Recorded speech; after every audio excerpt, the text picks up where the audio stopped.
sumusunod na programa ay rated PG. Ito ay nangangailangan ng patnubay at gabay ng magulang para sa mga batang manonood.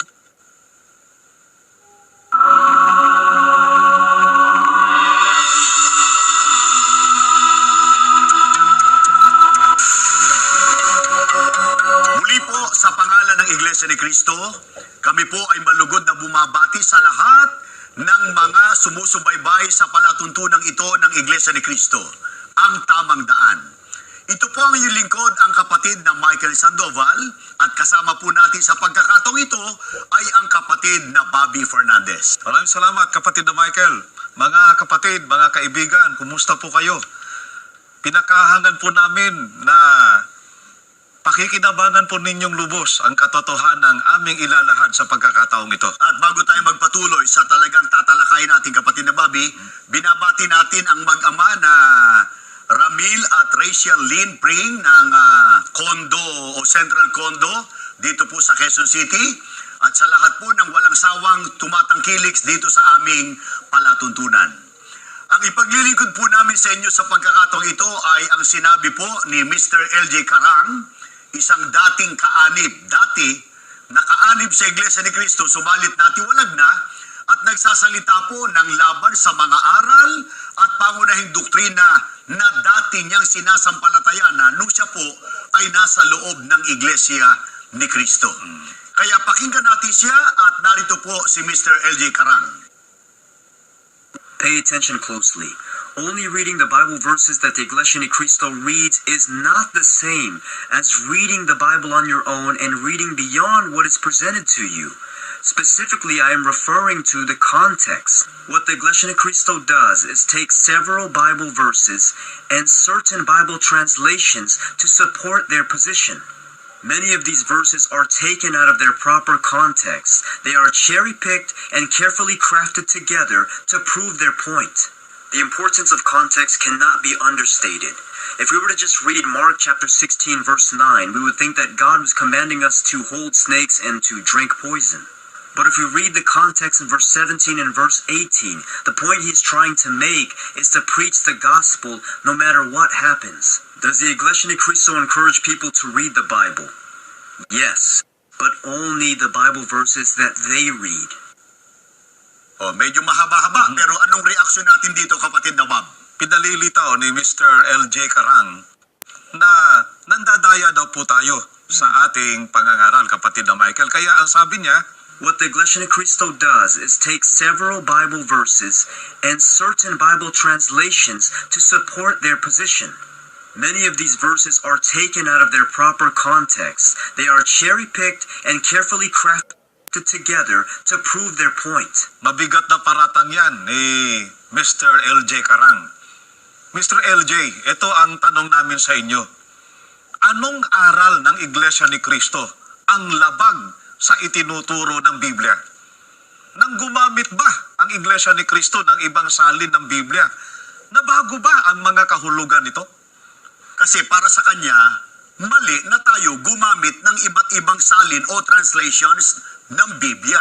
Pero bakit ba tayo gumagamit ng iba't ibang salin ng Biblia, kapatid na Bob? Marahil yun ang itinatanong nila sa atin. Sapagkat ito po ang itinuturo ng banal na kasulatan na paraan kung paano natin mauunawaan ang nakasulat sa Biblia.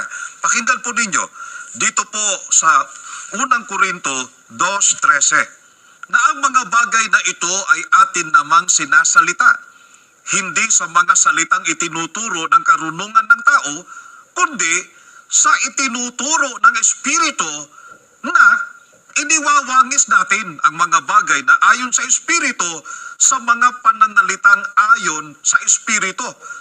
Ito po ang paraan na itinuturo ng banal na kasulatan kung paano natin mauunawaan ang nakasulat sa Biblia.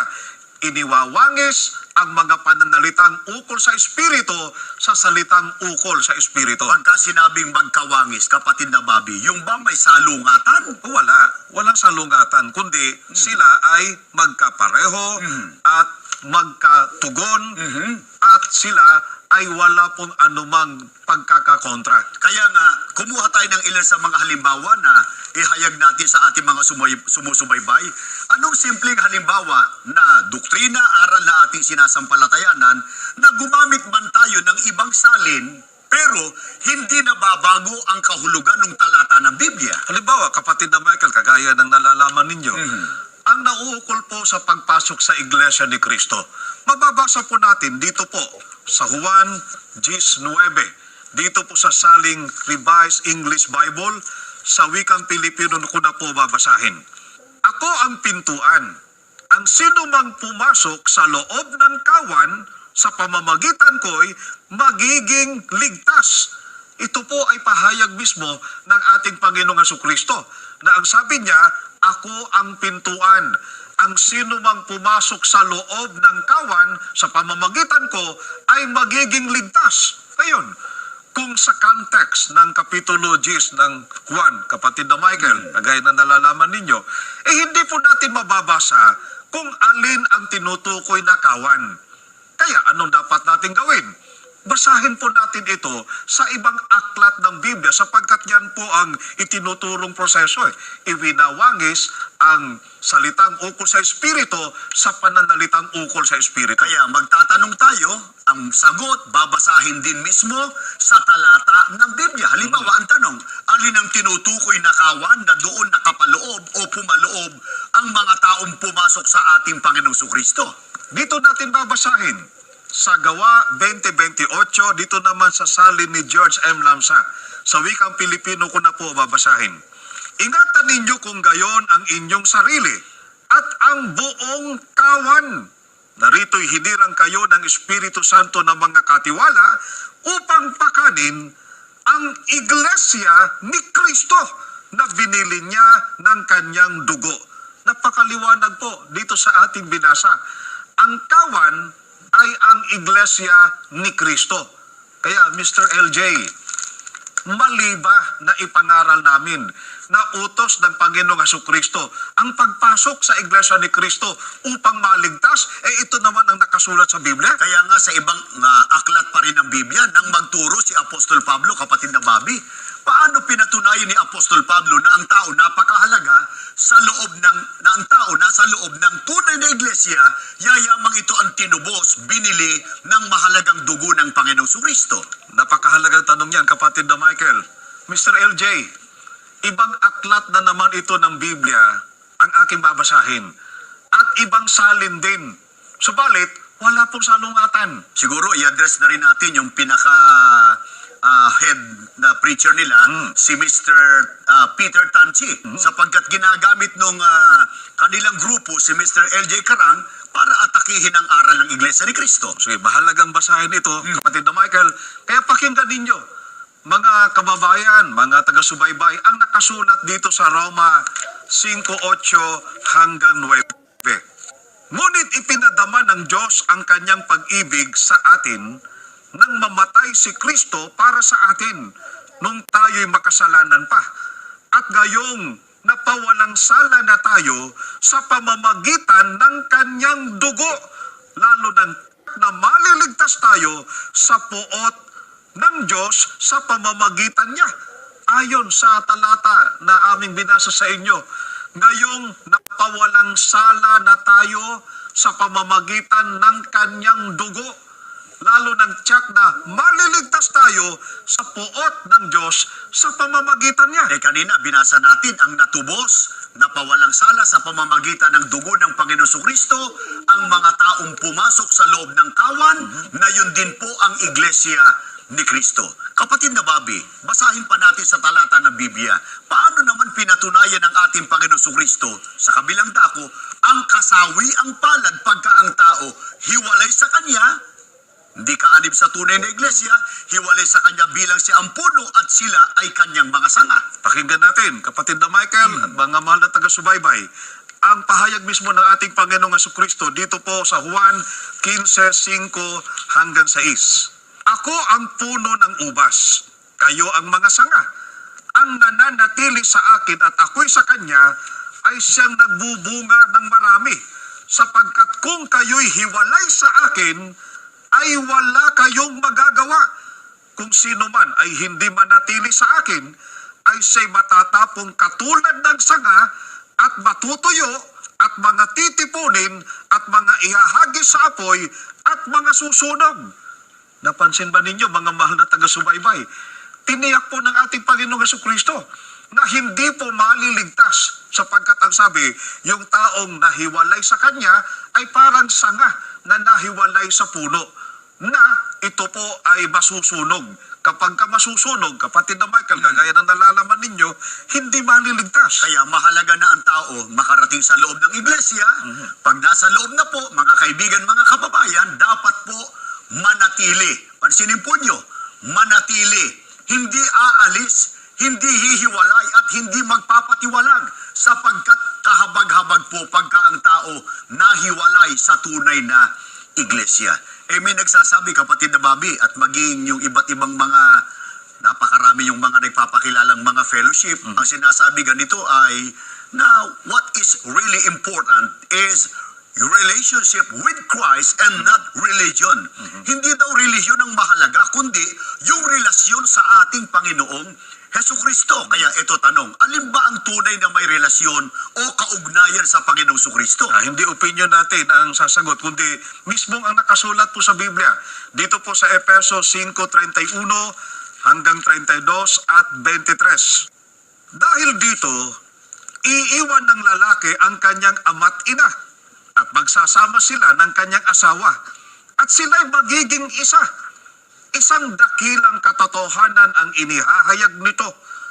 Ang kaugnayan ni Kristo sa iglesia ang tinutukoy ko, sapagkat ang lalaki ang ulo ng kanyang asawa, tulad ni Kristo na siyang ulo ng iglesia na kanyang katawan at siyang tagapagligtas nito. Napakalinaw po ang patotoo ni Apostol Pablo. Pinatutunayan po niya na ang nakaugnay sa ating Panginoong Jesucristo ay ang kanyang katawan na siyang iglesia. At ito ang ililigtas ng ating Panginoong Jesucristo. Kaya tanong natin kay Mr. LJ, kapatid na Michael, Doon sa kanyang grupo. sa grupo niya, ang tumatangkilik sa kanya, mali ba ang mga talatang ito na binasa namin sa inyo? Mali ba na sabihin ni Apostol Pablo ang iglesia ang ililigtas, ang iglesia ang may kaugnayan sa ating Panginoong Jesucristo?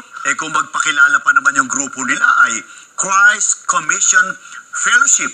Samantalang ang may tunay na fellowship o kaugnayan sa ating Panginoong Jesucristo, yung tunay na iglesia na ipinakikilala po ng Biblia, ang iglesia ni Kristo, kapatid na ba? Kaya puntahan na natin yung sulat din ni Apostol Pablo. Bakit daw gayon na lang ang ating matinding pagpapahalaga sa iglesyang itinatag ng ating Panginoon Jesucristo, at ang tao dapat nasa loob at umanib sa tunay na iglesia? Kapatid na ba, sino ba ang nagpanukala na ang tao dapat ay nasa loob ng iglesia para ang tao ay maligtas? Ito po ay panukala ng ating Panginoong Diyos. Pakinggan po natin. Dito po sa Efeso 3:21 sa The Living Bible, sa wikang Pilipino ko na po babasahin. Nawa siya ay mabigyan ng kaluwalhatian magpakailanman at kailanman sa walang hanggang panahon, dahil sa kanyang pangunahing panukala ng kaligtasan para sa iglesia sa pamamagitan ni Jesucristo. Napansin po ba ninyo, mga mahal na taga-subaybay?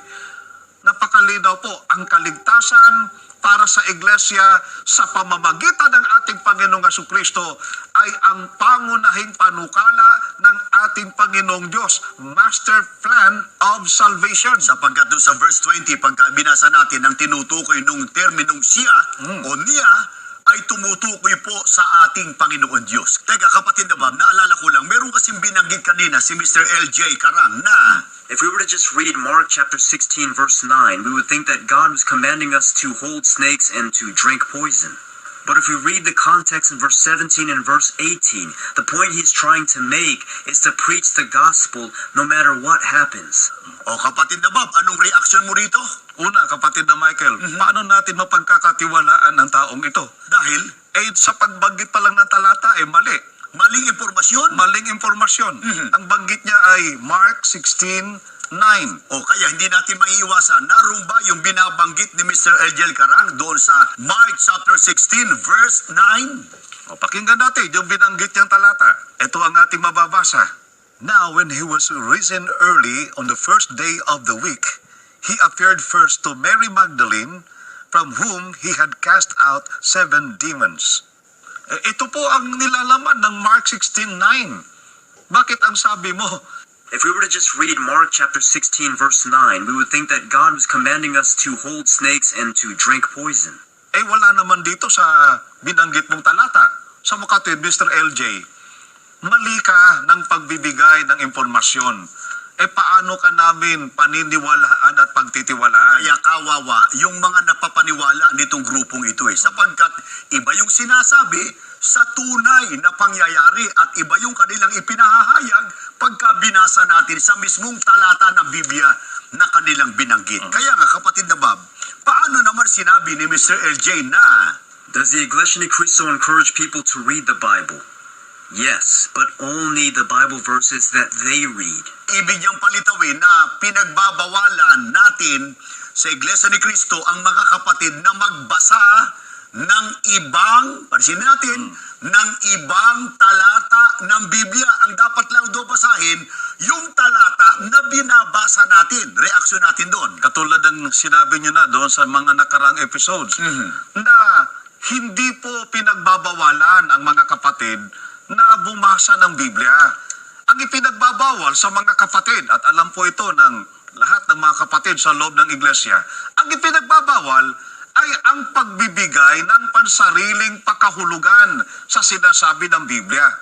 Kaya, ang sinasabi namin sa mga kapatid, kung may nabasa silang talata na hindi po nila nauunawaan, ay sa ministro po sila dapat magtanong. Kaya mali yung ginawa ni Yvette Espiritu na hindi may mga bagay na hindi maunawaan. Sa halip na sa ministro magpunta ng iglesia, doon nagpunta sa ibang tagapagturo at ibang tagapangaral na nasa labas sa iglesia at yun naman po ang kanyang pinaniwalaan.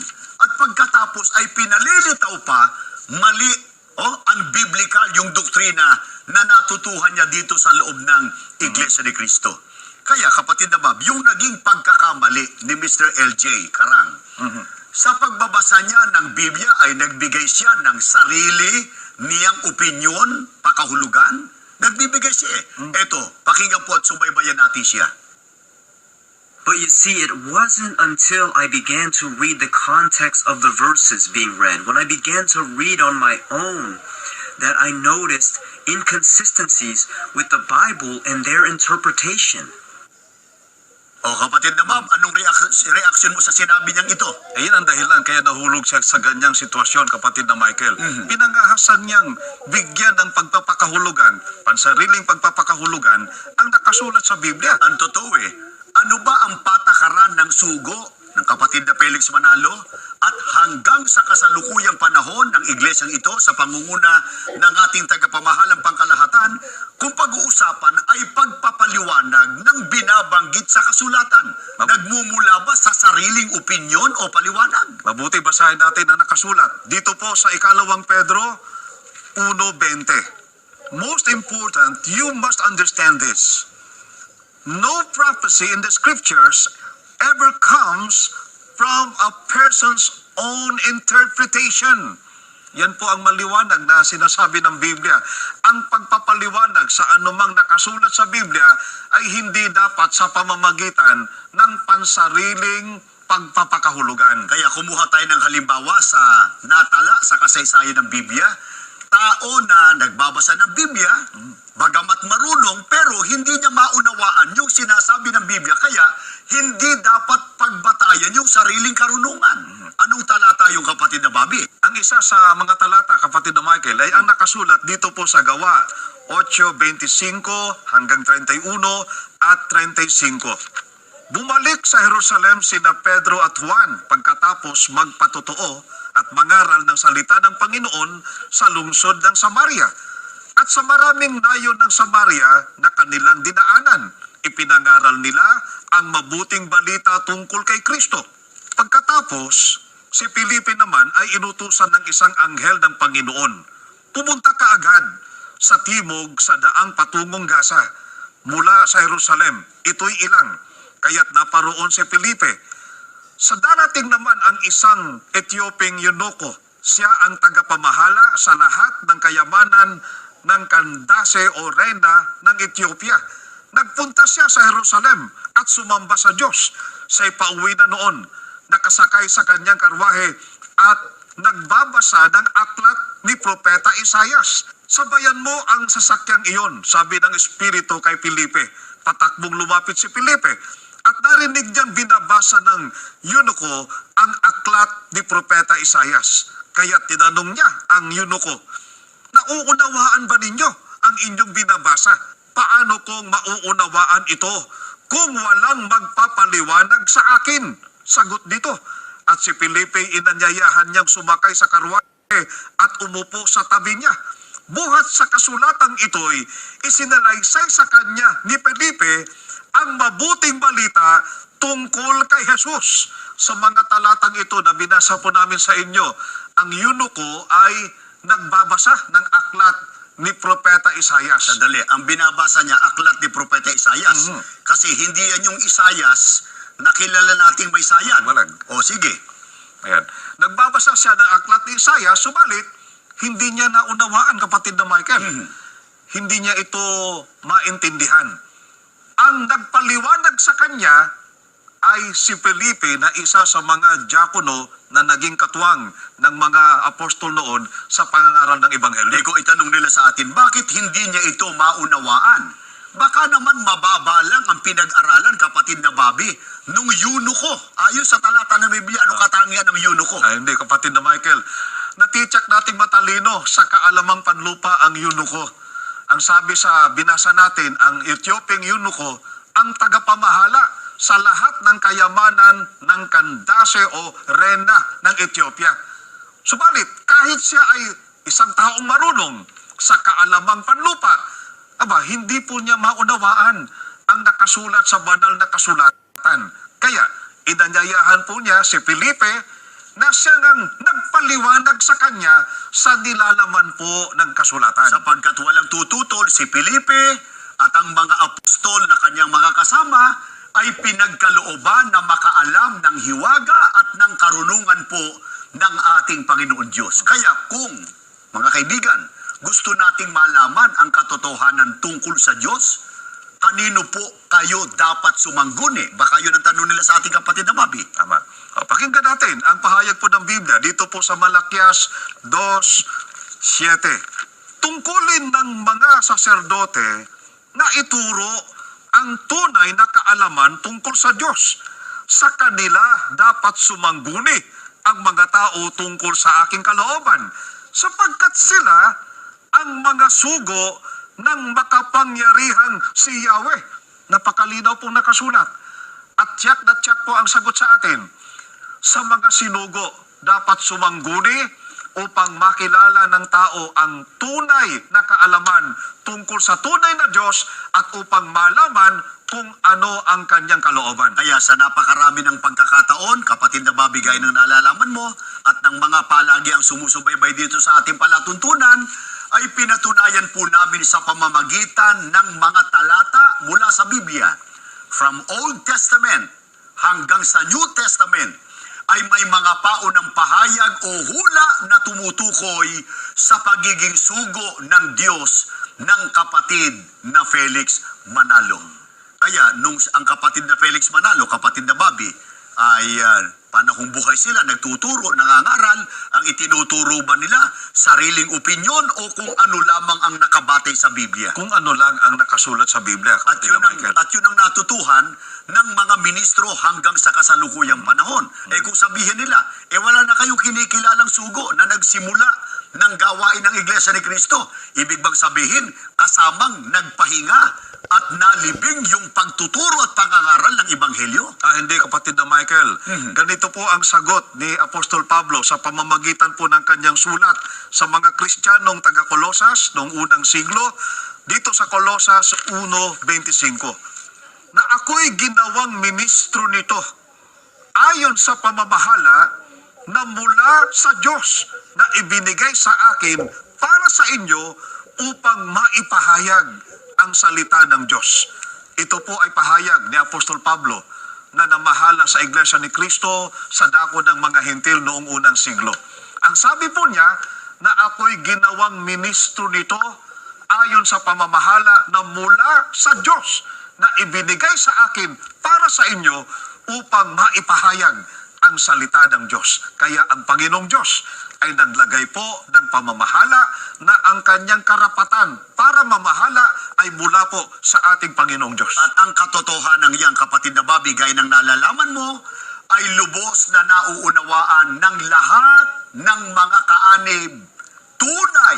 Tunay na kaanib sa Iglesia ni Cristo sapagkat sila'y sumampalataya mula noon sa panahong nabubuhay pang kapatid na Felix Manalo at hanggang sa kasalukuyang pamamahala ng kapatid na Eduardo Manalo, ang itinuturo ay puro pawang nakabatay sa mga salita ng Diyos na nakasulat po sa Biblia. Yan ang dahilan, kapatid na Bobby, kaya marami hindi naaampat tuloy-tuloy ang pag-anib ng maraming mga tao na hindi man nating kalahi pumapasok sa Iglesia ni Cristo sapagkat kitang-kita nila ang uniqueness o kaibahan ng Iglesia ito. Ang doktrina po ay nakabatay sa Biblia o sa mga salita ng Panginoon Diyos. Sa mga nagsusuri at nais magpatuloy sa pakikinig sa Iglesia, maaari po kayong magtungo sa pinakamalapit na gusaling sambahan ng Iglesia ni Cristo at welcome po kayo na dumalo para mag-observe sa aming isinasagawang pagsamba sa loob ng aming gusaling sambahan. Hangad po namin na manatili ang kapayapaan sa inyong buong sambahayan.